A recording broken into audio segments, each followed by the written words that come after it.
Shalom, shalom, mais um podcast comigo, Fernanda Rivka, programa Shema Israel, aqui na TGB. Obrigado por você que já está nos aguardando, você que vai chegar. Se você não é inscrito no canal, se inscreva, curte, compartilha. Eu tenho certeza que hoje a luz da Torá vai chegar até a tua casa, vai te alcançar e vai responder muitas dúvidas que eu tenho certeza que ainda a tua alma anseia.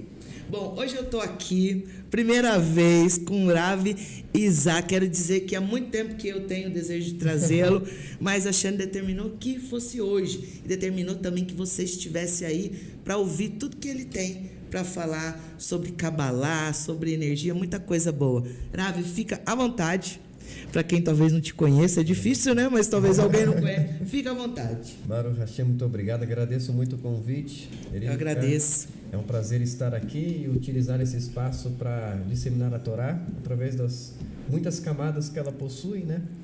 Eu sempre costumo dizer que eu gosto de enxergar a Torá, para além do seu papel religioso na vida de todo judeu, como um papel de autocura, de autodesenvolvimento, de autoconhecimento, e essa camada dela é disponível para todos, eu diria, né? Talvez seja isso que Yohanan quis escrever quando disse sobre a árvore da vida, lá mencionado no livro do Apocalipse, que no fim dos dias ela estaria ao meio da cidade e os frutos seriam 12, um para cada tribo, e as folhas serviriam de cura para as nações. Então existe uma camada disponível na Torá, uma camada bastante universal, que é uma camada de autocura, uma camada de autoconhecimento.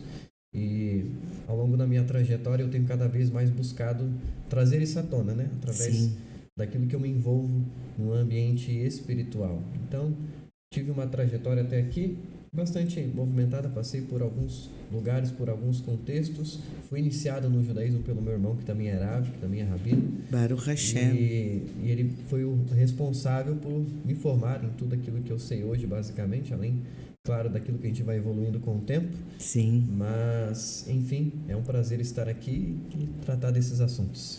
Baruch Hashem. Gente, prazer é todo nosso. Eu estava falando que a gente tem noção quando a gente coloca, né?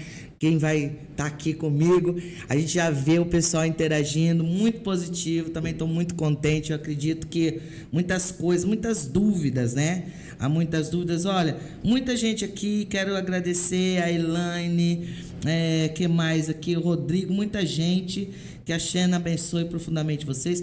Compartilhem esse podcast, que vai ser muito bom. Fica até o final.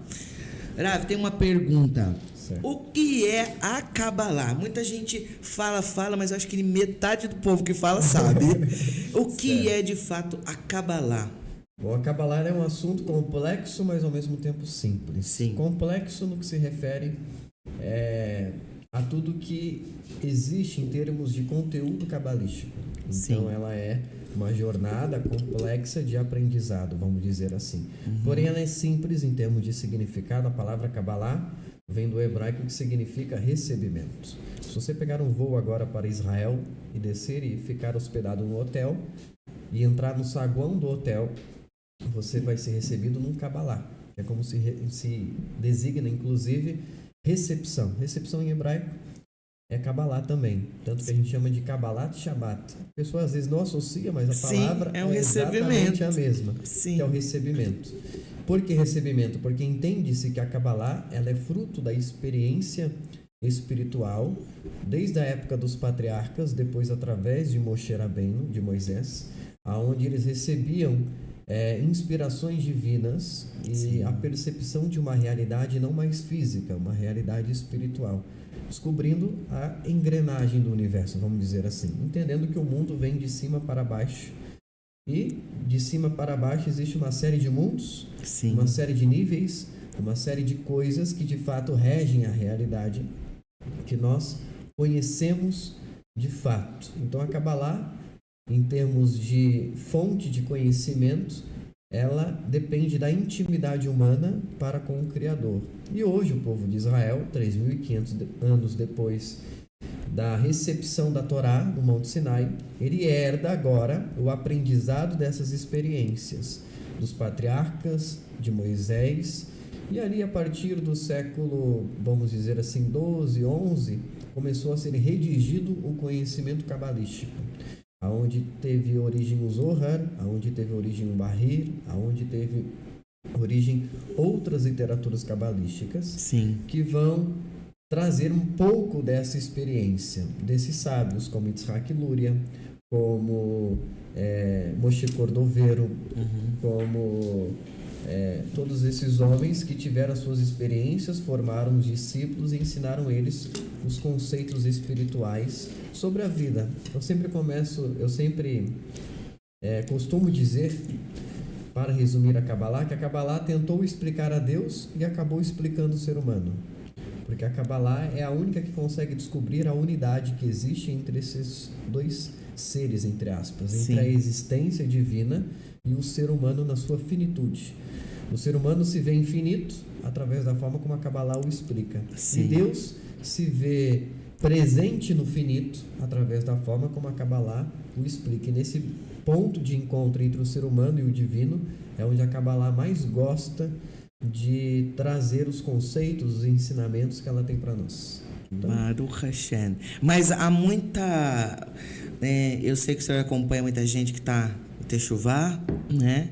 Então o pessoal vem do cristianismo e a gente vê que muitas pessoas, não todas, Baruch Hashem, tem um pouco de receio, acha, não, Kabbalah, isso daí é uma coisa, uma feitiçaria, sei lá, acha que é uma coisa ruim, né? Eu não sei o que na realidade eles pensam, mas eu percebo que alguns têm resistência, né? Sim. Como se enterrar o óleo e deixar não sei quantos dias fosse mais ou menos o Kabbalah. Sim. Esse é um assunto bastante polêmico quando a gente entra nesse campo de análise da Kabbalah, porque é justamente essa divergência que existe entre o público cristão e o público judaico, vamos dizer assim. Mas eu costumo pensar que para toda imagem tem dois responsáveis por ela. Sim. Tem a responsabilidade do intérprete da imagem e tem a responsabilidade do autor da imagem. Então, a forma como a Kabbalah é vista hoje no mundo, ela tem dois culpados. O primeiro culpado é a ignorância do público que tem contato com ela. Sim. E o segundo culpado, ou talvez o primeiro, é a forma como a Kabbalah hoje é trazida para o público. Às vezes de uma forma muito expositiva, muito midiática, pouco aprofundada. Sim. A Kabbalah dentro do povo judeu, ela sempre foi uma coisa muito íntima, muito discreta. Mas com a chegada do século XXI, conceitos cabalísticos foram pensados e trazidos ao público de uma forma, muitas vezes, irresponsável. E aí a pessoa só traz, mas ela não permanece ali para explicar. Sim. E aí o que sobra são esses conceitos mal interpretados. Mas isso que você colocou é muito relevante, que também é uma coisa, agora na ótica do intérprete desse conceito cabalístico, que é uma questão não apenas de ignorância, no sentido de não conhecer a profundidade, Sim. mas também de não perceber o quanto que às vezes fala-se da mesma coisa e não percebe que é a mesma coisa. Porque a Bíblia, ela é repleta de Kabbalah, vamos dizer assim. Sim. Desde Gênesis, principalmente a história ali de Bereshit, de Gênesis e até o início do livro de Shemot. Muita Kabbalah. Que é a descrição de todos as histórias dos patriarcas. Aí depois vai dar um salto e vai lá para a história dos profetas. E os profetas tinham hábitos completamente diferentes do povo. Sim. Tinham práticas completamente diferentes do povo, porque eles tinham uma relação com o divino muito íntima.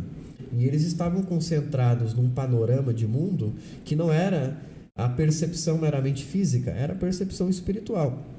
Tanto que você vê na própria linguagem de Yeshua, ele falando muito na percepção de alguém que já não estava mais conectado com o ambiente físico. Tudo que ele fazia não era apenas simbólico, muito simbólico, mas também era fruto do ato de alguém que nitidamente se percebia deslocado do mundo físico em algum nível. Tanto que lá em João ele vai fazer aquela famosa oração que ele diz: eu já não estou neste mundo, mas ajuda eles que estão ainda conectados com esse mundo. Porque a Kabbalah é sobre isso, é sobre elevar a nossa forma de pensar e enxergar que por trás do mundo material existem outras coisas. E as pessoas também confundem, acham que Kabbalah é sobre práticas espirituais, vamos dizer assim, questionáveis. Mas a Kabbalah hoje ela é muito mais sobre um estudo aprofundado da vida do que sobre qualquer tipo de prática, né? Sim, sim. Então, a pessoa fala, nossa, ele é um cabalista, ele deve acender vela na casa dele. Deve fazer uma série de coisa louca lá. Se fizer, eu quero aprender. Exatamente. E se a maioria dos cabalistas fizesse isso de fato, eles seriam pessoas muito diferentes de quem eles são na realidade. Então, na verdade, um cabalista de hoje, ele se aprofunda muito no estudo da Bíblia. Sim. A partir dessa percepção espiritual. E alguns deles, inclusive, são médicos de alma. Então, eles estudam a Kabbalah para entender os caminhos que podem conduzir um homem a uma saúde espiritual melhor. Baruch Hashem, é isso mesmo. Bom, quero falar um pouquinho. O pessoal estava animado com esse negócio de mudança de nome, né? A mudança de nome. A gente fala muito na Kabbalah que tem coisas que mudam a nossa sorte, né? Muda a nossa mazal. E uma das coisas que a gente sabe, né? E é bíblico, né? É a mudança de nome. E aí as pessoas perguntam muito, mas como que eu sei qual vai ser agora o meu nome, né? E quem que vai... Lógico, então a gente conversa sobre isso, mas você é a pessoa, né, para isso, para explicar. Isso muda de fato a nossa trajetória, muda a nossa sorte, a nossa mazal. Como que as pessoas perguntam, como que eu sei o meu nome? Certo. Que energia agora que eu preciso trazer através do meu nome? Certo. Essa é uma boa pergunta. Na verdade, são duas perguntas, né? Sim. Que é sobre o poder do nome e como utilizar esse poder a meu favor, né? Considerando que somos pessoas diferentes, os nomes têm múltiplos significados. Sobre a primeira pergunta, se nomes têm de fato esse poder de influência, a resposta é bíblica, né? Se não tivesse, o próprio Deus não teria mudado o nome de homens tão importantes na Bíblia, como homens e mulheres, como Sara, como Abraão, como Josué, no caso não foi Deus, mas por inspiração divina Moisés troca o nome dele. Então nós tivemos várias alterações de nome. Yeshua altera o nome de um de seus discípulos, chamando de Kefa. Então toda essa forma bíblica de se relacionar com a pessoa é porque ela estava preocupada em preparar a pessoa para o seu destino, que talvez seja a melhor tradução para a palavra mazal, né? Mazal. Porque no português a gente tem uma palavra só, que é sorte. Sorte. Mas, vamos dizer assim, entre aspas. E aí traduz-se a palavra mazal por sorte. Só que ela é um pouco mais profunda do que sorte, porque sorte denota acaso. Ele significa, no português, alguma coisa que é favorável a você por conta de um acaso, uma sorte que você teve. Sim. Só que no caso da palavra mazal, ela vem do verbo linzol, em hebraico, e ela significa aquilo que goteja do alto para cima. Ou seja, é a recepção de uma influência de vida, vamos dizer assim. Então ela tem muito mais semelhança com o significado em português da palavra destino. Só que o destino não da predestinação, como existe esse conceito dentro de algumas vertentes cristãs, mas destino no sentido daquilo que o homem constrói dentro do propósito divino que existe para cada alma, para cada pessoa. Sim. E a vida ela é feita de influências, de coisas que nos influenciam. Ah, mas eu não acredito em energias, eu não acredito em influências. Bom, você é um ser humano biológico, mental e emocional. Se você olhar só para essa sua camada da realidade, você é obrigado a admitir, tanto no âmbito científico quanto no âmbito psicológico, que você é fruto de influências constantes. Sim. A emoção que você está sentindo agora determina em muito a sua próxima atitude. Com certeza. A química do seu corpo, o excesso ou a falta de determinadas vitaminas influencia em muito a sua próxima atitude. Então nós somos seres humanos em constante estado de influência. Sim. A diferença é que a Kabbalah vai perceber outras camadas desse indivíduo e vai entender também aspectos energéticos e espirituais desta influência. E a principal influência E aí, quando nós nascemos, nós temos duas principais influências. Uma é o nome, que é uma influência provisória e em menor nível, quando comparada com a influência daquilo que a gente chama de mazal de nascimento, que são as influências que a pessoa recebe por conta do dia que ela nasceu, da hora que ela nasceu. Por quê? Se a gente for olhar em Gênesis, lá está escrito: e os luzeiros servirão para eles por sinais, por tempos e por estações. Ela designa 3 funções dos luzeiros. Bastaria uma, se o único objetivo daquele texto em específico fosse o objetivo de dizer que os luzeiros têm uma função astronômica apenas. Mas vai dizer que existe uma outra influência. E aí, quando você pula para o livro de Eclesiastes, você entende ali, na forma como Salomão colocou as coisas, que existe um tempo para cada coisa determinada. Sim. Então eu sei que tem influências em Gênesis, e quando eu olho para Eclesiastes, eu sei que tem um tempo para cada coisa. Logo, juntando as duas coisas, eu tenho a informação bíblica de que Hashem, ele é absoluto, Deus é absoluto, ele derrama tudo do mundo espiritual para o mundo físico, só que ele escolhe fazer isso de uma forma organizada, através do tempo que ele mesmo escolheu. E na visão do povo judeu, os luzeiros, de uma certa forma, são iguais a um ponteiro de um relógio. O ponteiro de um relógio, ele não faz o sol andar mais rápido, andar mais devagar. Sim. Ele não traz a noite, ele não traz o dia, mas ele marca que horas são. Então, se você olhar para o ponteiro do relógio, você sabe se é de noite, você sabe se é dia, você sabe que horas e o quão quente talvez esteja, se o tempo estiver aberto, olhando para o ponteiro do relógio. E os luzeiros são como ponteiros do relógio, para que você saiba que influência está sendo derramada naquele momento, de acordo com o cronograma divino. E aí a pessoa que nasce naquele respectivo momento, ela tem essas influências, que não são deterministas, não definem a pessoa, não justificam o ser humano que ela é, mas explicam muito do que ela traz de tendências, inclusive temperamentos e etc. Ela continuará tendo uma responsabilidade de evolução espiritual para se tornar uma boa pessoa, para ter caráter e etc.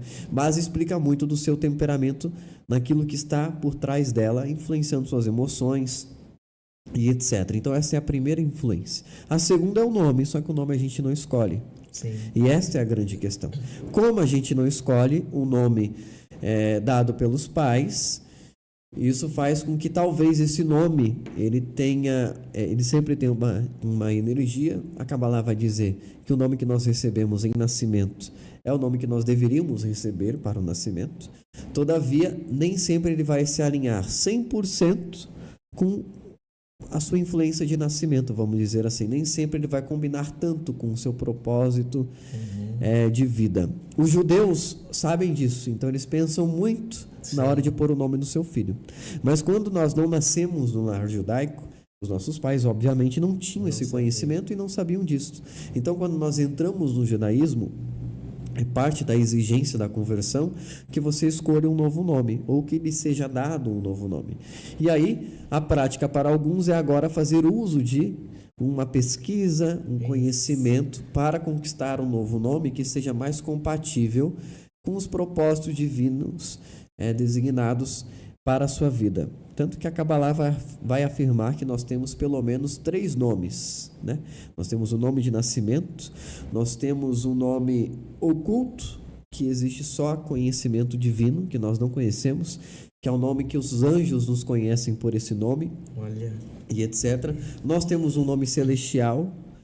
Esse nome celestial é o nome que nós conquistamos. Tem uma frase no Talmud que diz: qual é o caminho que o homem deve escolher? Aquele que lhe faça honrado diante dos outros e lhe dê um bom nome. Que um bom nome é a coisa mais cara que o homem pode conquistar nesse mundo. E um bom nome é o fruto dos seus méritos espirituais. Então, enquanto nós estamos vivendo a vida, nós estamos construindo uma reputação espiritual, e essa reputação tem uma palavra para defini-la. Então, a gente tem um nome celestial que a gente chama. E, além disso, nós temos o nome futuro. Segundo a Kabbalah, o nome futuro é aquele nome que um judeu receberá no fim dos dias. No Olam Rabá, no conceito da eternidade, você entrará nesta eternidade com este novo nome. Mas Será que é isso mesmo? Aí você vai lá para Apocalipse e Yeshua aparece dizendo que naqueles dias ele revelará um novo nome e nos dará um novo nome. Sim. Isso está registrado no livro de Apocalipse porque Yohanan era judeu, então ele falava sobre esse conceito já parte do povo judeu de que haveremos de ter um novo nome. Sim. Então, esta influência de nascimento, que é o nome que nós recebemos dos nossos pais, é um nome que quando nós entramos para o judaísmo, ele é passível de alteração. Isso nos ajuda a nos alinhar melhor com a nossa missão. E aí, por isso que eu expliquei essas duas influências, por quê? Porque para que você escolha um bom nome, você vai precisar também entender essas influências. Para usar um nome de equilíbrio, porque no conceito judaico, todo nome tem uma alma, vamos dizer assim. Tanto que a palavra para alma em hebraico é Neshama, né? E dentro da palavra Neshama você tem a raiz da palavra nome, que é Shem, em hebraico, Shem. E a palavra Shem está dentro da palavra Neshama para designar que uma coisa está relacionada a outra, ligada a outra. Ou seja, nesse sentido, você precisa conhecer a sua alma para entender as influências e entender a alma do nome que você está considerando escolher, para ter uma nova sintonia, para talvez ter uma ajuda a mais na hora de retificar aquilo que te influencia. E até viver o teu propósito, Isso. a tua missão. Horácio, pode acontecer tipo assim, um exemplo. As pessoas procuram, vejo, muitos personagens bíblicos, talvez que eles se identificam, ou que estão, essa aqui é a paraxá do meu nascimento judaico, deixa eu ver se tem alguma coisa ali, ou às vezes eles pedem pro rabino deles, alguma coisa assim. Tem alguma coisa a ver quando, por exemplo, uma pessoa, um homem, é uma pessoa honesta, luta, trabalha, mas tem dificuldade em prosperar. Ele está seguindo o judaísmo. O nome pode, não só o nome, né, mas pode modificar essa energia, talvez, que ele carregue, que de alguma forma está bloqueando, não está fazendo com que as coisas fluam na vida dele. O nome pode acontecer isso. A Kabbalah entende que tudo é energia, né? Sim. Como é que a Kabbalah entende isso? É dito que Deus criou o mundo através de 10 pronunciamentos. Sim. Os 10 pronunciamentos estão contidos lá no relato da criação, quando diz Bereshit bara Elohim, et hashamayim ve'et haaretz. E depois traz os 7 dias da criação e as coisas à existência. O que isso tem a ver com energia? Tem a ver que a fonte de todas as coisas é a palavra divina. Sim. E aí a Kabbalah entende que se Deus fizesse silêncio por um único milésimo de segundo, tudo que a gente conhece para de existir.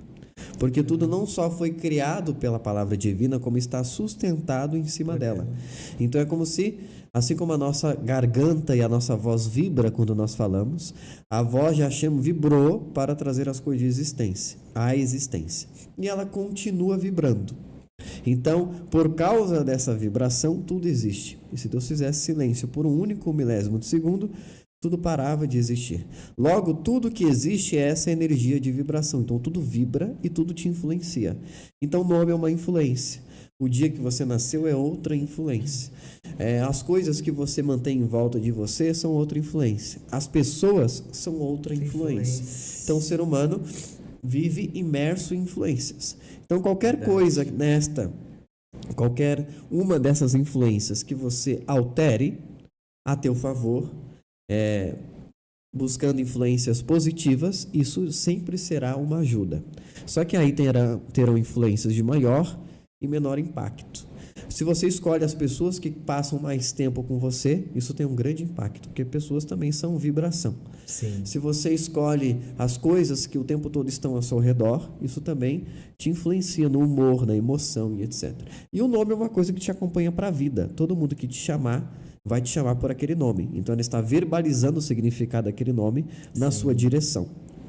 E no contexto do hebraico, cada letra também tem um valor numérico. Então, o nome ele tem duas influências sobre você. A primeira é a influência do significado. A segunda é a influência das letras, que no caso do hebraico, cada letra tem um valor numérico. Sim. Então, a soma desse valor numérico, a soma do valor numérico de cada letra, você pega todas as letras, cada uma delas tem um valor numérico, soma esse valor numérico. Este valor numérico vai significar algo na Kabbalah. E aí na tua influência de nascimento tem uma coisa chamada número de motivação. Ou número de expressão. Eu acho que esse exemplo é melhor. Número de expressão. O número de expressão é a forma como as pessoas te veem. É a sua energia pessoal. Sim. Então imagina, você é um empreendedor, mas você é alguém muito para dentro. Porque o teu nome traduz algo que é muito para dentro. Sim. E se você é um empreendedor e precisa ser mais para fora, um nome que te jogue para fora vai te trazer uma energia de ajuda melhor, tanto no âmbito do significado quanto no âmbito do número. Então o nome, ele pode sim influenciar em muito. É claro que o nome não é a única coisa que vai importar, porque a gente é fruto de um conjunto de influências. Sim. Então também é sobre entender o peso daquela profissão na sua vida. Porque às vezes você também pode não estar prosperando porque aquela profissão não tem a ver com você. Sim. E a equação da prosperidade não leva em consideração apenas você estar cumprindo ou não os mandamentos. Sim. Ela leva em consideração você estar alinhado com o seu autoconhecimento e saber se você está fazendo a coisa certa. Um dos maiores símbolos de prosperidade na Bíblia é Yitzhak Avinu, o patriarca Isaac. Porque sobre ele é dito que no ano em que ele semeou e os filisteus lhe deram folga, ele colheu meia shearim, que significa 100 vezes mais. Só que Yitzhak foi alguém que edificou muitos poços. Sim. E isso tem um conceito cabalístico de que uma pessoa próspera, ela se abre para múltiplas fontes de entrada de prosperidade na sua vida. Então, na sociedade ocidental, a gente tem uma percepção que nos limita, que é: eu quero realizar o sonho de ser, eu tenho um sonho de ser realizado numa profissão. E aí eu quero escolher uma profissão que dá dinheiro. E aí eu escolho essa profissão que dá dinheiro. Eu tento me sentir ao mesmo tempo realizado nessa profissão. E eu nunca faço mais nada, eu não faço mais nada na minha vida. Eu tenho essa profissão, eu tenho esse sonho e eu fico ali. Sendo que a prosperidade era uma coisa que chega na sua vida através de uma ramificação de fatores. Sim. E não através de uma linha reta. Então, o povo judeu, ele nunca teve, por exemplo, uma única fonte de renda. Ele nunca se prendeu a uma dependência financeira, porque ele entende que quem manda o benefício espiritual da Parnassá para ele é Deus. Sim. Então, ele entende que a Parnassá dele não está atrelada a um emprego ou a um tipo de trabalho. Está atrelada a ele se expor para o mundo espiritual, se expor também no mundo material, dando caminhos para Deus chegar até ele, vamos dizer assim. Porque o trabalho também é nosso. Sim. Então Deus tenta chegar até nós, mas a gente só tem uma maneira de chegar até nós. Então, se essa maneira obstruir, eu perco aquela oportunidade de me prosperar. Agora, se eu dou vários caminhos para Deus chegar até mim, através da prosperidade, eu amplio isso.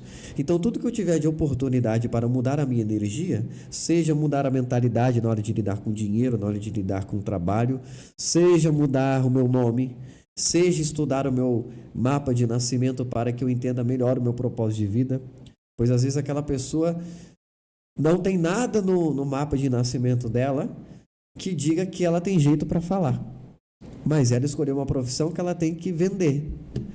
Essa pessoa pode sofrer com essa profissão, porque ela não se autoconhece. Às vezes ela precisou começar a trabalhar com vendas, ela não teve oportunidades. Então a prosperidade, ela é muito sobre você se reposicionar também, no mundo físico e no mundo espiritual. Então mudar o nome é um reposicionamento no mundo espiritual. E, por exemplo, se abrir para mais fontes, ser um empreendedor, mesmo que você tenha um trabalho CLT, por exemplo, não te impede de ser um empreendedor paralelamente de alguma forma. Isso é se reposicionar no mundo físico. Então o povo judeu, ao mesmo tempo que ele entende que tudo vem de Deus, mas ele também nunca abre mão de fazer tudo que é dele, no que se refere à parte dele aqui no mundo físico, como uma responsabilidade também de honrar a Deus através dos seus esforços. Gente, a nossa alma tem mesmo algo que se identifica, que a gente perdeu isso, né, Rabi? Principalmente, ele estava falando, assim, minha cabeça estava a mil. Eu fiquei me vendo, por exemplo, eu sou formado em odontologia. Isso foi algo que eu não era da minha alma, não é a minha natureza. Quem me vê, eu sempre quis fazer jornalismo, comunicação. Só que naquela época, quem fazia jornalismo não era uma moça de família. Quem fazia era alguém que não era muito de família. Então fazia o quê? Odontologia, medicina. E aí eu fui fazer odontologia, eu exerci por muitos anos.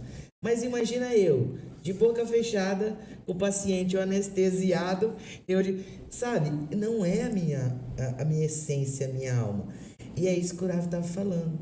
Quando a gente descobre isso através da Kabbalah, você consegue se conectar e as coisas começam a fluir. Eu lembro uma coisa que ele falou para mim, acho que ele esqueceu, mas ficou muito gravado na minha mente, logo quando eu cheguei em Barueri. Ele falou assim, ó, em determinados momentos, a Hashem movimenta os mundos para que pessoas consigam se conectar e se ajuntar, o Rav lembrei, e sabe, isso é uma mudança de Masal. E aí, naquele momento, eu pensei, os mundos devem estar se movimentando. Como eu acredito que está se movimentando nesse momento, você que está nos ouvindo. Porque muitas coisas passam na nossa cabeça. E a Kabbalah é justamente isso. É uma conexão com o Eterno. É algo que você aprende a melhorar. Também não é só, né? Às vezes as pessoas pensam que vou fazer isso. Não, depende de muitas coisas. As pessoas me perguntam muito, Rav, o Rav pode explicar. E já começa a ter... Eu posso aprender Kabbalah? Eles perguntam muito isso para mim. Vou ver a resposta do Rav sempre. Vamos lá. Eu sempre sou muito curioso com relação aos objetivos de uma pessoa que faz esse tipo de pergunta, né? E geralmente são pessoas desesperadas por mudar uma Mazal. Tem algumas que são só curiosas mesmo. Sim. Mas eu percebo hoje, ao longo do tempo, que a maioria dessas pessoas ela está desesperada por uma mudança rápida. Verdade. Na vida. Ela quer mudar o relacionamento dela, ela quer mudar o casamento, vida financeira dela, ela quer mudar alguma coisa muito rápido. E ela olha para a fé judaica, ela olha para a Bíblia, e aí ela descobre que a Kabbalah é algo que te ajuda a entender coisas e ajuda, mas ela tem uma expectativa muito falsa a respeito da Kabbalah, de que ela vai mudar a sua vida da hora para outra. De fato, dentro de um processo correto, você consegue fazer alterações significativas no seu Mazal. Mas isso não é necessariamente sobre aprender Kabbalah. Isso é muito mais sobre se submeter a processos cabalísticos com aqueles que já conhecem, já sabem. Estão nessa caminhada. Exatamente, que vão te guiar por dentro dela. Porque a Kabbalah, ela, como eu disse, ela é muito vasta hoje em termos de literatura, em termos de conhecimento, e muito escassa em termos de pessoas que de fato a ensinam com integridade. Sim. Então você pode, na verdade, só apenas ficar mais perdido se você for autônomo nesse caminho de estudar Kabbalah. E a Bíblia ela é cabalística. A fé judaica ela é altamente cabalística no sentido de que tudo que o povo judeu faz é sobre movimentar o mundo espiritual e trazer coisas para o plano físico.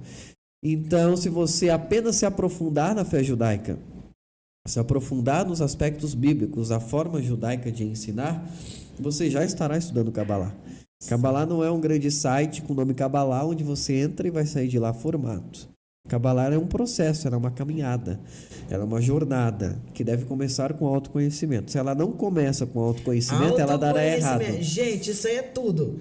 Primeiro, você tem que ter um equilíbrio, não é, Rav? Melhorar seu tserhará, sua maneira de lidar com tudo. Então, primeiro é a gente, né? A gente já quer achar que é com o outro que vai acontecer uma coisa. Então, a Kabbalah é pelo menos assim, eu não sei Kabbalah, mas assim, o pouco, né, que eu fui é mais sobre mim do que sobre o outro.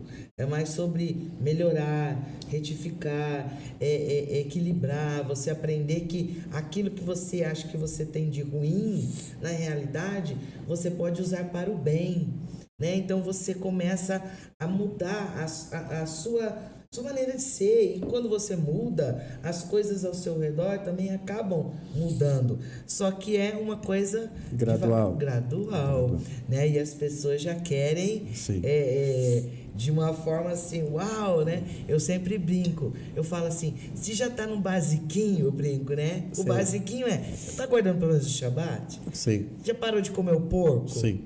Já tá, né? Leis familiares, tá tudo ok. Por quê? Porque não deixa de ser uma energia. né? Tudo sim. E aí você tá com as coisas tudo desregradas dentro da sua casa, na sua vida, é complicado. Então eu falo assim, não tem o basiquinho, vamos esperar mais um pouquinho. Sim. Eu sempre brinco assim com as pessoas, porque é o mínimo que a gente espera, né? A gente tem que entender que a gente veio do Matechuvá e a gente tem os pés sujos, porque nós andamos em alguns lugares que não foram legais, sujaram os pés. Diferente de quem sempre andou calçadinho, como alguém que já nasceu.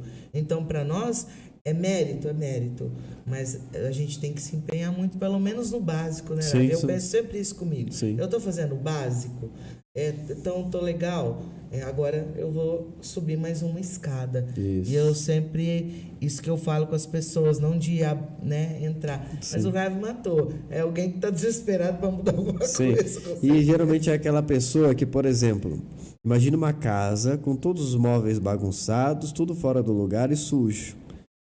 Mas ela passou por um outdoor, uma placa que dizia assim: compre isto e mude a energia da sua casa. A gente vai comprar, né? Uma pedra preciosa, um incenso, seja lá o que for. Essa é uma planta. Ela vai lá, compra a planta e leva para essa casa bagunçada, suja, desorganizada, na expectativa de que aquela planta vai mudar alguma energia. Isso não vai fazer a menor diferença. É tentar botar sal ou açúcar num bolo todo queimado no forno. Não vai salvar o gosto daquilo. Até vi um meme por esses dias na rede social, que é aquela... Eu sempre uso esse exemplo, na verdade. Que é um meme que dizia assim: a pessoa compra incenso para afastar a energia ruim, sendo que a pessoa que está acendendo incenso, às vezes, é a energia ruim do ambiente. Perfeito. Então é aquela coisa que a pessoa quer trazer a Kabbalah para a sua vida, mas a sua vida é inteiramente desajustada. E a Kabbalah é sobre refinamento. Para acontecer o refinamento, o básico tem que estar todo. Sim. Não é nada que você vai fazer uns negócios assim, ó, e tudo vai mudar. Se for, eu quero aprender. Mas não é, gente. Então, primeiro é você se conectar, né, com a Torá, com a Shem, e tentar obedecer. Nós gravamos um negócio no Instagram, a mulher pergunta assim: mas por que vocês não comem porco? Não, é porco, né? Porco. Por que vocês não comem porco? Se ela quiser, né? Aí eu falei, por que a gente não comia? Sobre obedecer, sobre quando a gente recebeu a Torá, a gente falou assim: ó, nós faremos. Tem coisas que a gente não entende, mas, né, que são os mandamentos supra-racionais que tá além, mas nós fazemos porque nós amamos. Aí eu falei: agora eu quero saber por que você come. Eu expliquei por que eu não como. Agora, por que você come? Então é isso que a gente tem que entender, os porquês da nossa vida. A gente gosta muito de saber o porquê do outro, né? Sim. E o meu porquê? Por que eu faço? Por que eu quero acabar lá na minha vida? Sim. É para melhorar, para me refinar? Sim. É para me aproximar de Hashem? Para que eu possa ser melhor na minha casa, com minha família? Para quê? Qual é a sua motivação? Sim. A Kavaná, né? Tem um versículo bíblico que ilustra isso muito bem. É um versículo famoso porque se repete no assim chamado Novo Testamento. Sim. Que é: amarás o teu próximo como a ti mesmo. É um mandamento. Só que em hebraico tem uma curiosidade sobre esse versículo, que ele diz assim: Ve'ahavta lereacha kamocha. Só que quando você olha para as letras desse versículo, a palavra para próximo ali, amarás o teu próximo, é lereacha. E quando você olha, por exemplo, num Sefer Torah Kasher, que não tem os pontos porque as vogais no hebraico, elas são representadas por pontos embaixo das letras, em volta e etc. No Sefer Torah Kasher você não tem essas nekudot, esses pontos. Então tem só as consoantes, vamos dizer assim. E aí nesse versículo, Ve'ahavta lereacha kamocha, a palavra lereacha, que é teu próximo, ela é escrita exatamente da mesma forma da palavra leraha. Leraha significa teu mal. Significa que se você não considerar a vocalização do texto, você poderia ler Ve'ahavta leraha kamocha, e amarás o teu mal como a ti mesmo. Ou seja, onde está o segredo para amar o próximo é olhar para o mal que habita em você.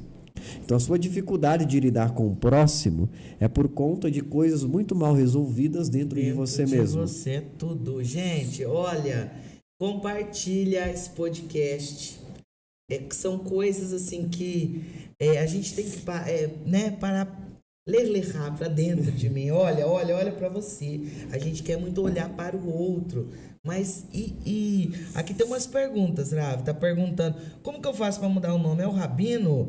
Realizado através do... Uma já falou que o Ravi faz o estudo do mapa. Depois ele vai contar para vocês, fica até o final, se vocês estão querendo mudar alguma coisa. Mas já viu que o negócio é mais embaixo, né? Não é tão fácil assim, né, Ravi? Sim. Não é não. Essa geração de pessoas que até estão aderindo à fé judaica hoje, elas estão cada vez mais cuidadosas com essa alteração do nome. Sim. Quando eu entrei para o judaísmo, há cerca de 12 anos atrás, isso não era assim. A pessoa era meio autônoma nessa escolha de nome, não pensava muito, escolhia um personagem bíblico que gostava e escolhia. Mas hoje, até graças a Deus, né, graças a Hashem, as pessoas estão pensando mais, e talvez isso seja parte do plano divino para esta geração, né? E aí elas nos consultam bastante, perguntam qual nome eu devo escolher e etc. E é difícil responder, né? Porque às vezes a pessoa espera que a gente olhe para o rostinho dela e vem o nome, né? Às vezes acontece, mas às vezes não. Mas é difícil, né? É difícil. E aí a gente sempre fala, precisa de todo um estudo, porque se você quer escolher um nome com esse nível de critério, tipo assim, com essa expectativa, então é importante você entender a sua alma, entender os aspectos de influência da sua alma e utilizar as fórmulas cabalísticas para compor um nome que te ajude, já que você vai escolher um. Então, passa por muitas camadas e não é algo tão simples caso você queira fazer isso da forma mais influente, positivamente falando, possível, né? Agora, se você quiser só um nome de identificação, você pode escolher qualquer um dos nome, bíblicos. Mas o melhor, já que você está querendo alguma coisa melhor, é melhor fazer certinho, né? Porque pode piorar. Sim. Ontem a gente tava conversando com o pessoal e entrou aí, como sabia que o senhor vinha falar de nome. Uma amiga querida. Mas, assim, o nome dela é bíblico, que escolheram para ela, sim. Sabe quando a pessoa tá ruim e escolhe o nome daquele problema pior? Sei. Aí eu peguei e ela não caiu, acho que ela caiu a ficha. Eu já tinha ouvido, mas eu fiquei quieta. Ela falou, foi meu rabino, fiquei quieta. O que você acha? Eu falei, não acho nada. Aí ontem, quando ela entrou e falou. Aí eu falei, tá certo. Aí eu falei 3 vezes. Aí eu falei, amanhã você escute, eu acredito que ela tá aí. Então, queridos, é uma coisa que se não fosse muito importante, não estaria registrado nas escrituras. Nossos patriarcas não teriam passado por isso. Então é algo totalmente espiritual e muito importante, que tem uma influência fortíssima na nossa vida. Por isso que Hashem deixou que fosse registrado ali, de pessoas assim, né? O que falar dos nossos patriarcas? Não temos nem o que falar. Então é algo que você deve pensar e entender, que como diz o crente, é forte. Não é qualquer coisa, é forte.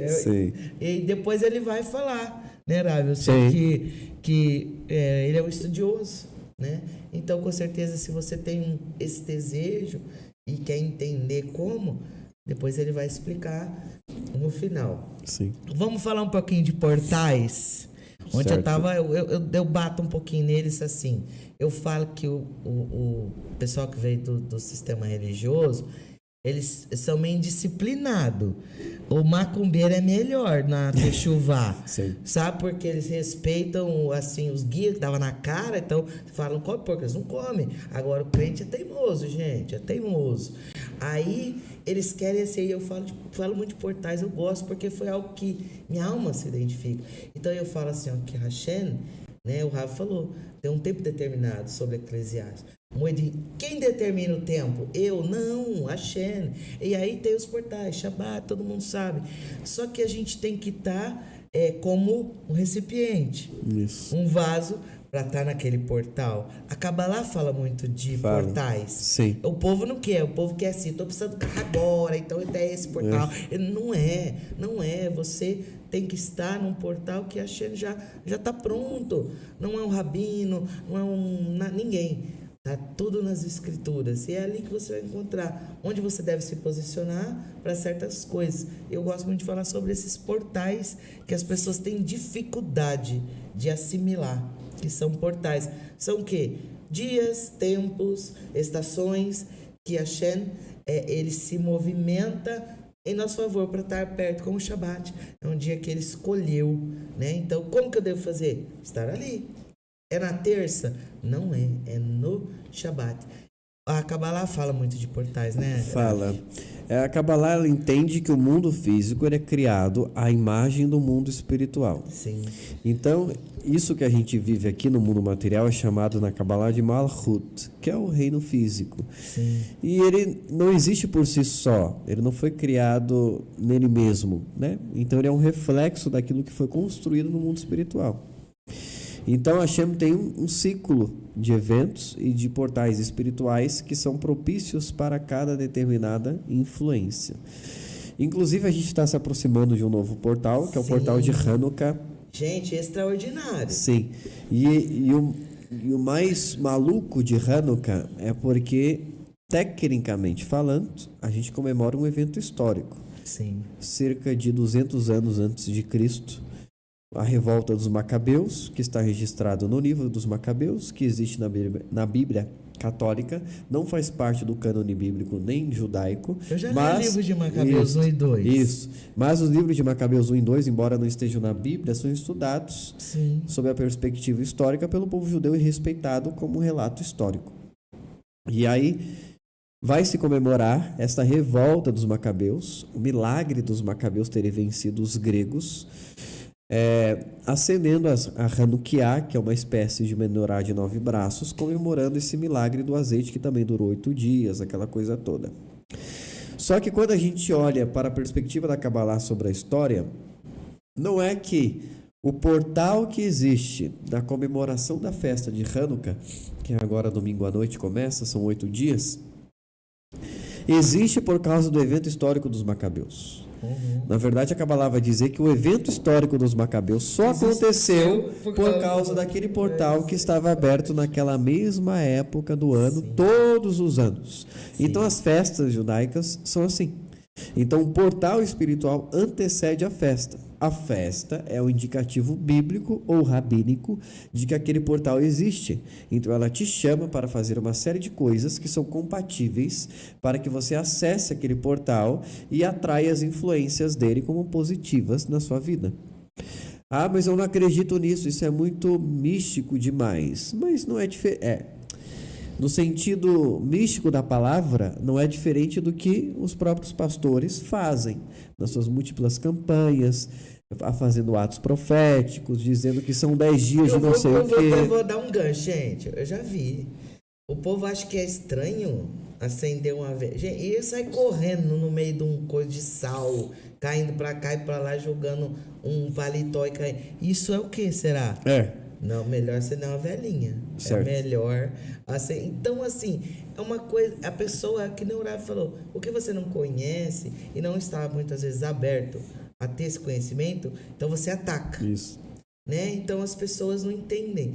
Eu falo, gente, é um dia que a Hashem está trazendo uma luz oculta, é que não tem. O senhor me corrige. É somente quando a mulher acende as velas Shabbat, um pouquinho dessa luz oculta. Sim. Quando fazemos o Seder, né, de Pêssego. E agora, assim, tipo, escancarado, 8 dias. Agora, nesses 8 dias, você tá com o seu jarro pronto para receber o que a Hashem tem para te dar. Então, é que nem o Rafa falou, o mundo lá de cima, o mundo aqui de baixo. Né? Um corresponde ao outro. Não tem como esse se movimentar se esse não estiver pronto. É mais ou menos isso, na minha maneira simples de falar que eu entendo. Então são portais. Isso. Agora é um portal. Isso. Shabat é um portal. E na vida, olha que coisa interessante que ele falou.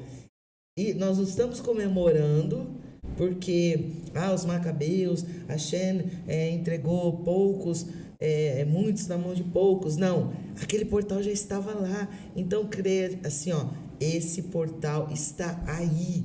Para quê? Para você se conectar, para você viver, para que você consiga de fato fazer com que os mundos se movimentem em seu favor, para que você possa se elevar e avançar para a Torá. Isso. E aí, é exatamente isso. E aí, dentro dessa questão dos atos que não são, de certa forma, diferentes, feito até nas igrejas, esses atos proféticos, e etc., o que é aquilo? É tentar acessar um portal. Mas a diferença do portal judaico é que eles estão tentando criar um portal. E um portal só se acessa de lá para cá, não se acessa daqui para lá. Perfeito. Se não tem um ponto de encontro espiritual, não adianta você marcar o ponto de encontro físico. Sim. É primeiro quem marca lá. o encontro conosco é achando conosco. Exatamente. Não é eu com ele. Exatamente. Eu quero que Deus se manifeste aqui agora. É o contrário. Deus quer que você se manifeste aqui agora. É uma reunião que ele marca. Ele marca. Então, dentro de Hanukkah, isso também acontece. E as festas são assim, por exemplo, Pessah é a festa da libertação, você tem que fazer um sacrifício de um cordeiro, teria que fazer, né? Na época do templo. E aí quando você olha para as constelações, tem a constelação do Carneiro acontecendo naquela mesma época. Sim. Então, todas as festas judaicas, elas têm um alinhamento astronômico, um alinhamento agrícola, um alinhamento profético. Por quê? Porque deu muito certo Moisés colocar aquilo na lei? Não. Moisés só colocou aquilo na lei como uma forma de traduzir para você um propósito que já existe. Essa é até a forma como eu gosto de explicar a dicotomia entre lei e graça. Sim, porque é uma dicotomia importante, porque assim, lei e graça parecem conceitos opostos. Sim, só que para o judaísmo uma coisa é produto da outra. Sim.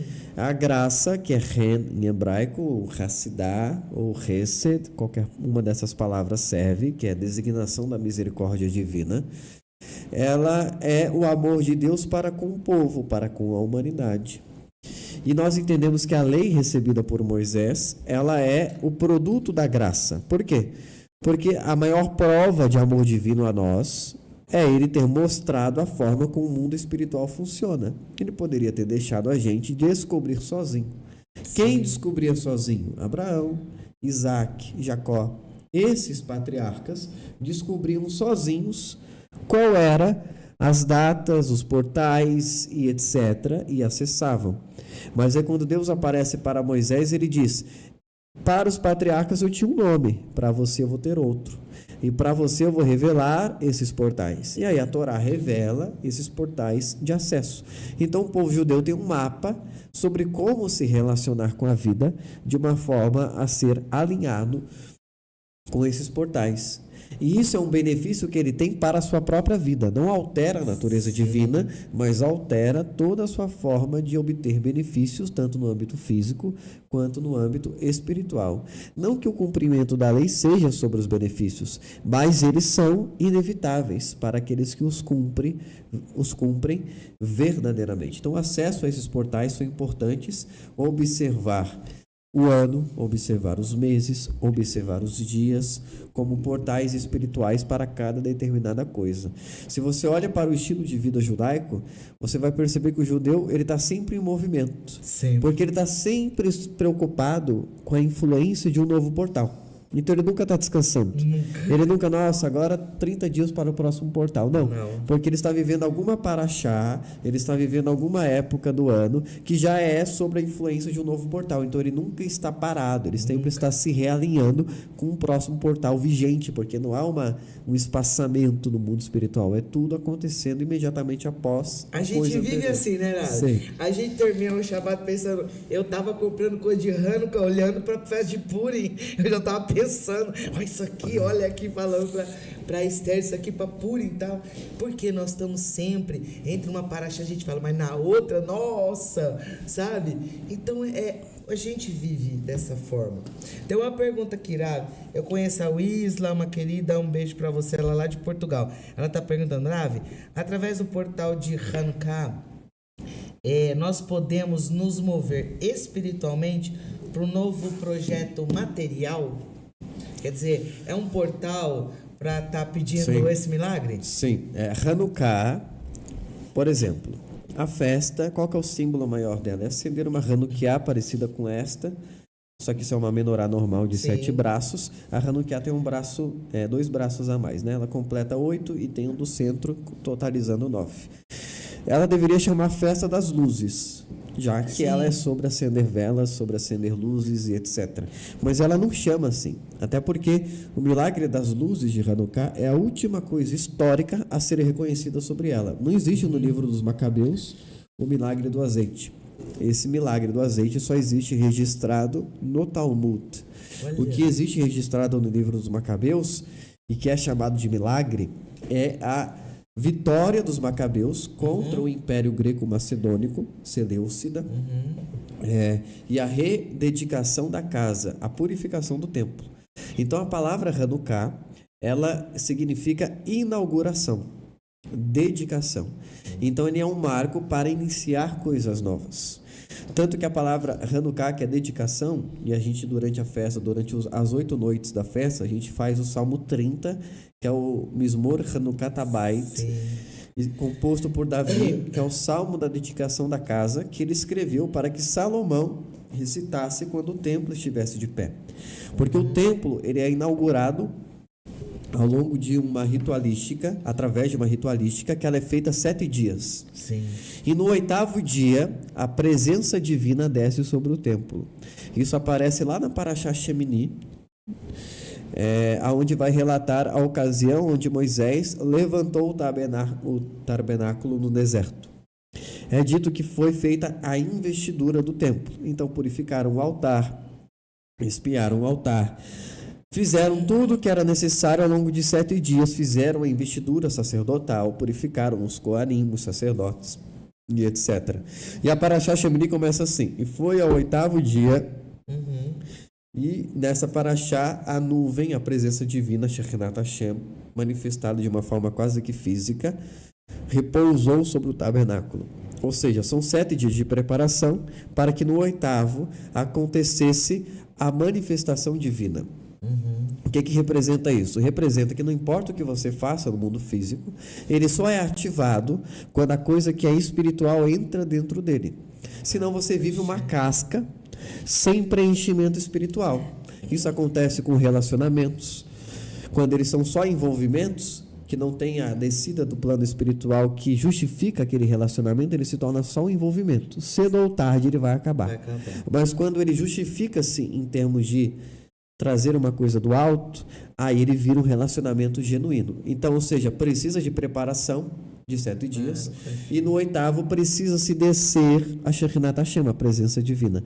Então, Hanukkah ele é um portal para isso. Você prepara 7 dias para que em Zot Hanukkah, que é chamado o último dia de Hanukkah, que nós dizemos, isto é Hanukkah, isto é a inauguração, todas as velas do candelabro estão acesas, porque ali espera-se que a presença divina preencha aquilo que foi preparado para receber.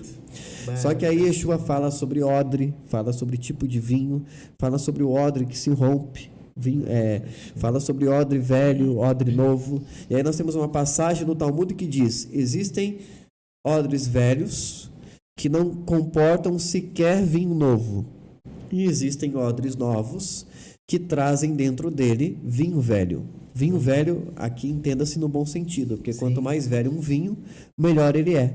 Só que também mais ácido, em certo nível, ele é. Então o odre novo, ele não espera-se que ele tenha vinho velho dentro. Sim. E um odre velho, espera-se que ele tenha vinho antigo dentro. Só que tem odre velho, odre de experiência, que não contém vinho novo. E tem odre de juventude que contém um vinho velho. Verdade. Ou seja, que suporta um vinho velho. E aí os nossos sábios dizem que isto é sobre o processo de inauguração. Você tem que ter um clé preparado para receber aquilo que há de espiritual. Então, sim, Hanukkah é sobre inaugurar novas coisas, é sobre dar novos passos, desde que você use Hanukkah como um portal, né? Chegou Hanukkah, minha bênção chegou, então eu posso assim, iniciar né? esse projeto. Não, você tem que fazer a metodologia de Hanukkah, aprendendo que cada um daqueles dias representa para o seu projeto. O seu projeto tem que sobreviver a Hanukkah. Ele tem que passar pelo crivo de Hanukkah e sobreviver ao fim dele para receber a presença divina. Orávio, eu sinto assim, né? Que nós estamos passando, todo mundo. Parece uma coisa, assim, parece que há um silêncio. Há uma coisa assim, a luz também é oculta ainda, a gente está se aproximando, né? Assim, eu particularmente vejo as pessoas próximas, que a gente já tá assim, meio eufórico, assim, poxa, tá chegando, a gente parece que tá, sabe alguma coisa que tá como o sol que vai chegar? Uma coisa que vai vir? Hanukkah tá chegando, essa luz parece que vai, mas nós passamos por um período, só que nesse período parece que de silêncio, de dificuldade, parece que foi para todo mundo. Depois de Rosh Hashanah, Yom Kippur, parece que veio esse período, né, meio sombrio, sei lá, faz parte, só que é que nem o Urav falou, então aí que você tem que permanecer para poder chegar aí nesse momento, aí as coisas desenrolarem e permanecer. Isso acontece também muito na Techuvá, né, Rav? O povo vem. Agora, na hora de permanecer, é um pouco complicado. Exatamente. É um pouco complicado. Eu sempre costumo dizer que o inimigo da Techuvá é a pressa. A pressa. Lá na Parashá Vayetze, Jacó reencontra com seu irmão Esaú. E quando ele reencontra com Esaú ali, para além de muitas coisas outras, mas ele é símbolo do inimigo, ele é um símbolo da dificuldade, ele é um símbolo da coisa que te ameaça. E aí, ele fala assim para Jacó, vamos juntos daqui para frente, vamos fazer a paz e juntos. E Jacó diz, não, eu vou ter que ir separado de você. Aí ele dá um motivo, ele diz, porque eu preciso andar no ritmo das mulheres e das crianças.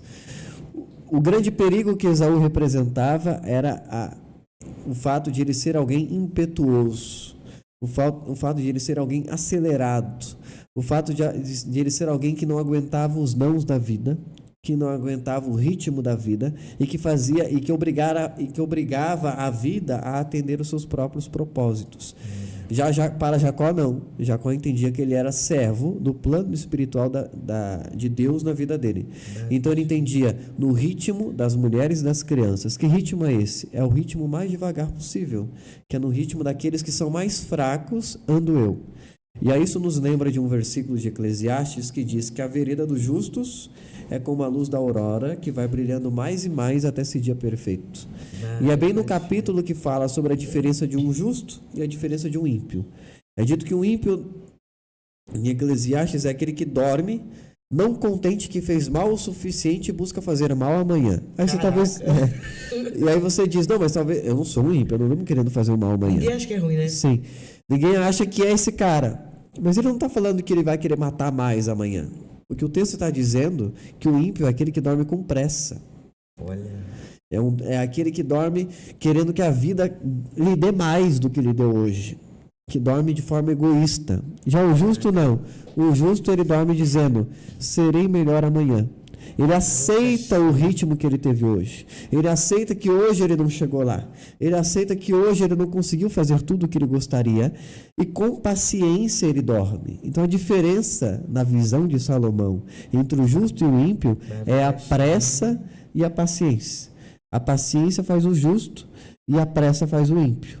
Então, no conceito da Techuvá é igual, porque a pressa designa o verdadeiro motivo pelo qual você está ali. Se você está com pressa, desculpa, mas ninguém tem pressa para se arrepender dos pecados. Não. Ninguém tem pressa para fazer o que é certo. Não. Então, se a pessoa está com pressa, é porque ela quer a bênção. E Esaú tinha a bênção, tinha a pressa da bênção. Jacó não. Jacó aguardou a bênção por mais de 37 anos. Passou 17 nas tendas de Shem e Ever, passou 20 na casa de Labão e só depois teve a bênção liberada pelo anjo. Então o justo não tem pressa da bênção, ele aproveita o processo. Gente, Então a Techuvá é igual. Caramba, que coisa ali. Ô, Ravi, tem uma coisa que fala também sobre os negócios, que é aquele que tem pressa empobrece. Não tem uma coisa assim? Como é? Que quem tem o apressado, a tendência dele é empobrecer. Sim. Tudo é apressado. Minha mãe dizia que o apressado come cru e quente. Gente, é isso que o Ravi falou, sensacional. Tem que fazer um corte disso, maravilhoso. O Ravi trouxe uma caixa preta. O que será que é isso, Ravi? Nós chegamos aqui, ficamos conversando, não abrimos. Agora eu tô curioso. Certo, isso aqui é um presente que a gente trouxe para você, é um presente do Kalev da Eden Artigos Judaicos, que é para te ajudar a se preparar pro portal de Hanukkah que tá chegando. Ó, eu conheço o Kalev, que é o dono, né, o proprietário da Eden. Ai, gente, vocês não vão acreditar. Não põe errar não, hein? Nós estamos falando de Kabbalah aqui. Olha que coisa linda! Baruch Hashem. Ó, um grande abraço pro Kalev, pra Clara, tá? Baruch Hashem, Eden, Artigos Judaicos. Depois nós vamos colocar aqui Baruch Hashem, ó. Se você ainda não providenciou, pede pelo menos as velas, são 44 velas. Faça, se conecte a alguém que possa te ajudar para você acessar de fato esse portal. Gente, eu amei, obrigado mais uma vez ao Kalev, obrigado a Clara. A Esther vai colocar aí o site. Se você precisar de vinho, outro dia o pessoal tava perguntando, fala aí onde tem vinho, kasher. Eu postei, eu marquei eles. E eles têm muitas coisas. Nós compramos nosso vinho kasher lá. Se você quer sidur, ali tem tudo. Ele te ajuda também. Às vezes quando você tá meio perdido, e aí o que eu faço? É bom. Aí ele fala, não, o que você tá precisando? Ele te ajuda. Isso é o diferencial. O tratamento que você tem, o respeito que você tem com as pessoas que estão pedindo. Se elas estão pedindo isso, elas querem se conectar de fato. Então ele tem esse entendimento. Amei, Todarabá. Fiquei muito feliz, Ravi.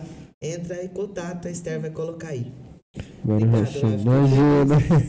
feliz mesmo. E aí sobre Hanukkah, esta é uma curiosidade que os nossos sábios na Kabbalah, eles sempre dizem que a gente acende as luzes. E havia uma discussão no Talmud. Tinha um rabino que dizia, o nome dele era Shammai, que a gente deveria acender todas as velas, às 8, com auxílio do Shamash. Shamash é a vela que fica ao centro no caso de Hanukkot, de candelabros como este aqui, que é disposto dessa forma simétrica. Então, a vela Shamash, a do meio, ela se chama Shamash, significa em português servo. Né? Então ela serve às outras acendendo elas. Sim. Que é o verdadeiro papel do líder até apontado para Yeshua. Nas palavras de Yeshua ele aponta o papel do líder. Ele diz, sede servos uns dos outros. E aí com esta luz nós acendemos aos outros as demais velas. Só que Shammai, um grande rabino tanaíta, dos zugot, dos pares rabínicos, que é um assunto mais complexo, mas enfim, ele dizia que você deveria acender às 8 e uma a menos todos os dias, para a luz ir diminuindo. Sim. Porque ele entendia que começava com uma grande alegria e depois ia encaminhando para um novo cenário. Já Hillel, um outro sábio, que pensava diferente dele, dizia que a gente deveria começar com uma luzinha e depois ir acendendo uma a mais todos os dias. Então, num dia acendia uma, na outra 2, na outra 3, na outra 4, na outra 5, e assim sucessivamente até o 8º dia de Hanukkah. E Hillel defendia isso porque em Hanukkah nós tínhamos o conceito de Oraganus, que é a luz escondida. Porque quando a gente vê lá em Gênesis dizendo e haja luz e houve luz, e depois criou o sol. Sim. Então que luz era aquela? E aquela é chamada de Or Hamakif, que é a luz primordial da criação.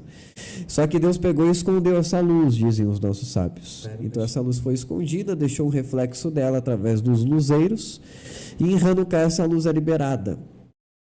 E aí ela é liberada por cerca de 36 minutos. Então quando você acende as velas, você faz salmos, você faz orações, você faz refeições festivas, ocupando e trazendo essa luz espiritual por pelo menos 36 minutos após o acendimento. Então, Hanukkah é sobre isso, é sobre você ir aumentando a luz gradativamente para trazer ela para a sua vida. E aí combina com aquilo que a gente falou sobre Teshuvah, que é sobre isso, é sobre ritmo, é sobre um processo. Olha, gente, eu tô contente, sabe? Porque ontem a gente tava falando, a gente falando que a gente tem que kavod, né? Respeito, melhorar cada mitzvah que a gente faz melhorando. Aí eu pensei, o ano que vem eu vou pôr azeite na minha, não tem ainda com azeite, né? Eu falei, é algo que eu quero fazer. Mas daí, na hora que eu tava falando, eu pensei assim, poxa, podia ter mais. Por que eu não peguei e comprei uma Hanukkah para pelo menos eu e meu esposo, né? Tá acendendo ali. Agora já vou fazer. Então, gente, se você não tem nenhuma, entre em contato com a Eden. Isso. A Esther colocou aí. Colocou. Talvez dá tempo de chegar. Se não der, você coloca num copinho, primeiro, segundo dia. Na segunda, na terça tá aí, faz com kavaná. Mas não deixa de fazer, não. Talvez a gente pense assim, é fácil pensar, não vai chegar. Mas temos 8 dias. Então tem muitos dias ainda. Dá tempo de você acessar esse portal, não tem? No Hashem, com certeza. Dependendo da localidade, dá para chegar lá e a pessoa já colocar em prática isso já conosco. Sim, é isso mesmo. Baruch Hashem, tem perguntas? Você tá falando que tem perguntas, vamos ver. As perguntas que nós temos aqui, muito papo de altíssimo nível, gente. Baruch Hashem por isso. No seu Instagram? Então fala, Esther. Tem uma pergunta aqui que vocês falaram. Um rabino de uma sinagoga que eu estava escolheu o meu nome judaico. Porém, depois que o nome foi escolhido e eu comecei a ser chamada, a minha vida deu uma travada. Como o senhor explica isso? Tem duas possibilidades. Uma é o fato de você agora ser chamado e a outra é o fato do nome, né? Porque quando você é chamado, você é exposto espiritualmente. Então você é chamado para frente. E dependendo do que há dentro, isso vai ser trazido para fora. Porque a Torá só trabalha com luz. A Torá não trabalha com sombra. Então aquilo que você traz dentro, se você não quer que seja mostrado, é complicado você se expor na Torá, porque ela vai trazer aquilo para fora, vai ser revelado, porque a Torá só trabalha com aquilo que está no campo da luz. Todavia, o nome pode também ter, de uma certa forma, uma influência com isso, vamos dizer assim. Sim. Mas aí cabe uma análise das influências da alma dessa pessoa e saber se o nome está de fato vibrando. Mas eu garanto que não é só o nome para isso estar acontecendo. Ou algum motivo espiritual mais relevante, mas o nome também pode contar e pode isso ser levado em consideração na hora de olhar para isso. Mas não é só o nome, porque o nome ele te ajuda ou te atrapalha, mas ele não começa a acabar com a sua vida de uma hora para outra também. Não, também é meio complicado, né? Ser assim.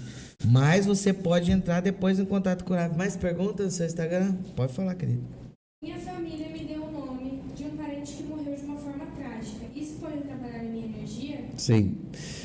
Existe alahot para dar nomes, chamado nomes de homenagem.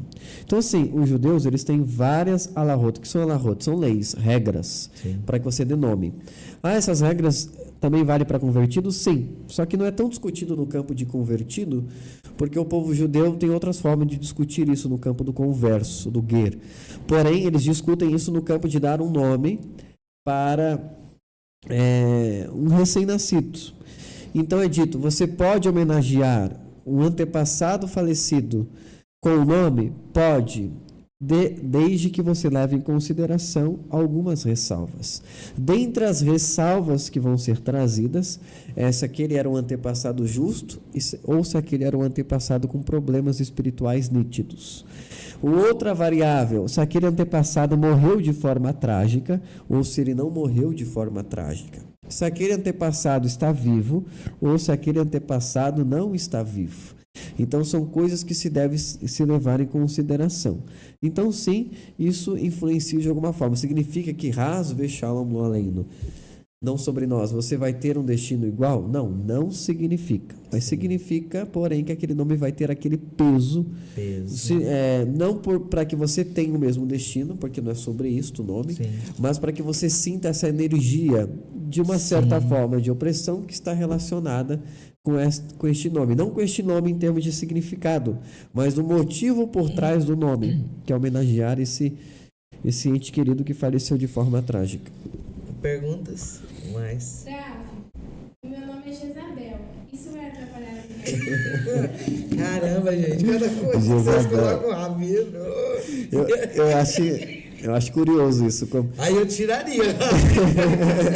Foi um rabino que escolheu esse nome pra Ah, pelo amor de Deus, gente, me Rapaz. ajuda. Aí complica. Ó, se fosse eu, não quero nem ouvir a opinião da... Talvez ele vai falar, é ótimo pra você, não sei. Eu já ia tirar. O que É o senhor fala? complicado, né? O povo judeu tem por hábito colocar 2 tipos de nomes. Mesmo que sejam bíblicos. O primeiro nome é ser o nome de um ímpio. O segundo é ser o nome de um perseguidor do povo judeu. Então eu não colocaria Ramã, de maldita memória, não Já colocaria Esave, de maldita memória, de uma certa forma, não colocaria Maleque e não colocaria Jezabel, porque isso é um nome. Gente, nem Mefimosete, que também saiu muito bem no final, mas teve uma vida difícil. Hein? Então a vida você traz a chefa do nome. Sabe, nem Mefimosete, um filho, Mefimosete, lá gritando assim, agora faça isso. Mas mais perguntas? Então eu acho melhor você depois conversar com o Ravi, que ele vai te explicar melhor sobre o nome. Escolhi meu nome judaico, porém não me adequei com ele, não gostei dele. Posso trocar? É a terceira vez que estou trocando. Meu pelo amor de Deus. Aí tem uma outra questão, né? Que o problema provavelmente não está no nome, está no que a gente chama de senso de identidade. Pessoa com senso de identidade é uma pessoa resolvida com as coisas que ela traz dentro dela. Se ela não é resolvida com as coisas que ela traz dentro dela, ela vai trocar de nome igual troca de roupa, vamos dizer assim. Ela está sempre em busca de uma nova personalidade. Enquanto ela não harmonizar isso, ela não vai encontrar um nome que seja verdadeiramente dela, né? E isso é muito importante, é ser capaz de ser uma pessoa também decidida, pelo menos nos aspectos mais mínimos. Então tem alguma coisa dentro de você que você não está enxergando, que você não está olhando, que está te fazendo ser essa pessoa com um baixo senso de identidade, vamos dizer assim, que você precisa recuperar esse empoderamento pessoal. Então, antes de trocar pela 4ª vez, encontre sua identidade. Seria isso, mais ou menos, né, Ravi? Exatamente. Preciso trocar o nome todo para hebraico? Ele quer dizer todo o nome? Ele quer fazer uma troca pelo próprio cartório. Aí ele perguntou se tem que ser inteiro hebraico ou se ele adiciona um nome hebraico. Quando você se converte ao judaísmo, termina a conversão, você recebe um nome hebraico do início ao fim. Não significa que você precise mudá-lo no cartório. Aquele é o nome, como nós dizemos, a ser conhecido em Israel. Os judeus chamarão ele por aquele nome. Sim. Você pode escolher mudar na identidade, mas não é uma obrigação. Então você não precisa ter o nome todo hebraico na identidade ou na alteração de documentos no cartório. Mas para escolher um nome em hebraico, você pode escolher, para escolher um nome para ser convertido, tem que ser todo hebraico e tem que ser de origem judaica, né? Você não pode hebraicar, vamos dizer assim, o nome em português. Porque tem gente que faz isso, o nome da pessoa às vezes é Pablo. E ela pega e escreve Pablo com as letras em hebraico. Já vi muito. Sim, então, isso não pode ser feito. Você tem que escolher um nome judaico. Tem o nome de uma santa. Não me aceitam em nenhuma sinagoga. O que eu devo fazer? Entendi. Provavelmente não te aceita em nenhuma sinagoga por outros motivos, né? Sinagoga ortodoxa? Sinagoga ortodoxa não vai... Ela especificou. Ela disse que quando ela se apresenta para entrar na sinagoga, ela fala o nome dela e as pessoas meio que reagem a ela. Sim, isso. Por conta que ela tem o nome de uma santa. Tipo Maria Aparecida. Pode ser. Se ela for entrar numa sinagoga ortodoxa, vai despertar estranheza. A primeira é que nitidamente ela não vai ser de origem judia na geração atual. Talvez ela tenha ascendência judaica, mas até ela explicar isto, então causa estranheza, porque judeus nunca vão ter este hábito de colocar o nome. E o que se fazer neste caso, ou você... aí são umas questões de direito que você pode tentar mudar esse nome caso você queira, né? Mas é uma coisa que você precisa sair fazendo só porque as pessoas têm um problema com o seu nome. Mas se você fosse converter ao judaísmo, você vai fazer a alteração desse nome e ficará tranquilo. O meu nome é Wisla, significa o nome de um rio. O rio representa águas profundas, mas o meu segundo nome é muito ruim e o significado é de uma ninja japonesa. O que eu posso fazer para mudar? O que eu posso fazer para mudar? O segundo nome, no caso, que é de uma ninja japonesa. Ninfa? Ninfa. De uma ninfa japonesa. Entendi. Ninfa. Certo. É aquilo que eu digo, Se depende... uma ninja tava bom, né? Isso. Existem ritos para que você mude de nome, né? Não pode ser, agora eu sou Gabriela. Não é assim. Tem ritos para você mudar de nome. E aí que eu estou falando de ritos para ser mudado no contexto judaico. Então é claro que este nome que você está descrevendo não vai ser usado dentro do contexto judaico. Sim. Mas eu posso mudar o meu nome mesmo não sendo judeu? Pode, deve, é outra história, né? Até porque para quem não é judeu, o nome que importa muito é sobre o valor numérico do seu nome, etc. Mas para quem vai abraçar a fé judaica, ele pode fazer necessário será que ele faça uma alteração. Na Tevilá ele isso. Na Tevilá é uma das formas de se fazer, que é no ato da conversão no caso das mulheres, ou no caso da Brit, no homem. Mas, por exemplo, precisei mudar o nome. Eu, por algum motivo, principalmente o segundo nome que a gente chama de Shilui Shem. Shilui Shem é quando você acrescenta o nome. É um hábito judaico. Ou muda o segundo. Por quê? Porque algumas pessoas passam por algumas questões. Às vezes está padecendo de uma doença, está com uma enfermidade. Então é um hábito cabalístico mudar o segundo nome para trazer uma influência a mais. Mas isso não pode ser feito de qualquer forma. E aí existem alguns ritos para que você faça. Então você tem que ser chamado a Torá naquele novo nome. Às vezes isso é feito dentro de um contexto do avô da Torá. Então tem uma série de momentos no ciclo da vida judaico onde há oportunidade para alterar o nome. Caso você precise fazer um Shilui Shem, seja mencionado. Então, por exemplo, o nome definitivo da criança quando ela nasce é aquele que o pai declara no momento em que a pessoa está fazendo a bênção e diz que seu nome em Israel seja chamado tal. Ele sussurra no ouvido do Moel, que é quem faz a circuncisão, e o Moel pronuncia no lugar do pai aquela respectiva bênção. Qualquer coisa que depois vá para além dos momentos do nascimento, ele é feito em questões ritualísticas mais judaicas, ele tem que ser chamado a Torá para fazer o uso daquele novo nome, daquele Shilui Shem, quando ele está na ocasião de fazer uma alteração, sempre com a supervisão de um rabino, é óbvio, ele não pode se dar um novo nome, porque do jeito tem que ser um ato público, isso. Sim. É uma coisa séria, gente. Você está adentrando o povo judeu, né? Então, como acaba lá, a gente falou, posso estudar? Tá no basiquinho, o nome é a mesma coisa. Por que você quer mudar, colocar um nome só para mudar sua mazal, sua sorte, sua influência? Mas o que você está fazendo além disso, né? Vocês vão falar, o Rav vai falar, vai orientar vocês vão entrar em contato com ele, mas não é só mudando, ele vai vir, vai mudar, pode melhorar? Pode, mas há algo além disso. Você tem que se conectar à Torá, você tem que se conectar a Hashem.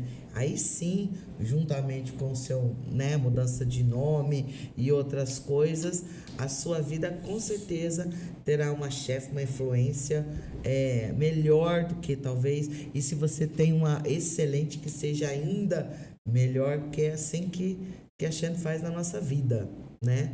Bom, quero agradecer a todos. Nós estamos aqui, ficaria mais. Eu queria falar de alma gêmea ainda, né? Vamos marcar um outro dia? Olha, gente, alma gêmea é bom, né? E quem não casou com a alma gêmea, o que tá fazendo? É um assunto bom demais. Tem muitas perguntas, o Rav vai falar aqui no final. Quero agradecer a todos vocês, compartilhem esse podcast. Quero agradecer novamente Éden, Artigos Judaicos, ao Caleb, a Clara, toda Arabá, todos vocês que estão aqui. Compartilhe, foi muito bom, aprendi muito, tenho certeza que as pessoas têm muitas perguntas, muitas coisas, é algo muito novo, né? Muita informação, muita coisa boa para a vida da gente. Quero pedir para vocês que nos assistem, que acompanham o Shema Israel, que nos ajude. Hoje nós estamos no espaço novo, nós temos uma família que nos ajuda, né, para que esse programa, esse podcast chegue até você, né? E a gente também tem que é uma questão, a Kabbalah também fala, né, Ravi, sobre o equilíbrio, e a gente deve ter esse movimento. Se a Shen movimenta a nosso favor, nós também devemos. Então, a gente tem uma família que nos ajuda aqui na produção, a gente está com um novo espaço, a gente agora contribui. Então, muitas pessoas falam assim, olha, eu conheci o judaísmo, eu conheci a Torá, porque encontrei você no podcast. Baruch Hashem, é isso. Esse, pelo menos, é assim, o propósito que eu tenho, minha alegria, né? Que chega a Torá, depois vocês vão se encaixando, mas que chegou a luz até a sua casa. Então, se a luz chegou através desse programa e mais pessoas possam ser alcançadas, ajude qualquer valor, qualquer quantia, a Esther vai colocar. Eu tenho QR Code. Gente, mas escreve, eu odeio QR Code, eu quero saber o número. Eu gosto de fazer meu Pix assim. Talvez tenha mais pessoas como eu. Eu não gosto, eu quero saber o número, aí eu já coloco, já faço, né, minha CDK, já deixo favoritado e assim que eu faço. Então, talvez você não gosta de QR Code. Muitas pessoas falam, eu tô com celular, eu não consigo fazer com QR Code. Coloca aí o número, 11 98 321 6604. Contribua para que a Torá chegue com esse conteúdo. Gente, o Rav falou de tudo. Isso é uma brahá, isso não é uma luzinha. Isso são os 8 dias de Hanukkah chegando na tua casa, né? Que bênção, Baruch Hashem. Eu quero que o Rav fale sobre, eu sei que ele faz mapa cabalista, também estou interessadíssimo. Quero ouvir tudo que eu também quero fazer. Certo. Quem sabe numa próxima oportunidade a gente ainda traz um exemplo de um trabalho que a gente faz, que é uma Mazal Box, né? Uma série de itens. Que tem esse Mazal Box para você entrar em contato com ele. Conta, com certeza. Mas o cerne disso tudo é o mapa cabalístico, né? Que é sobre entender as influências de nascimento daquela alma, né? Com respeito ao dia que ela nasceu, a hora que ela nasceu.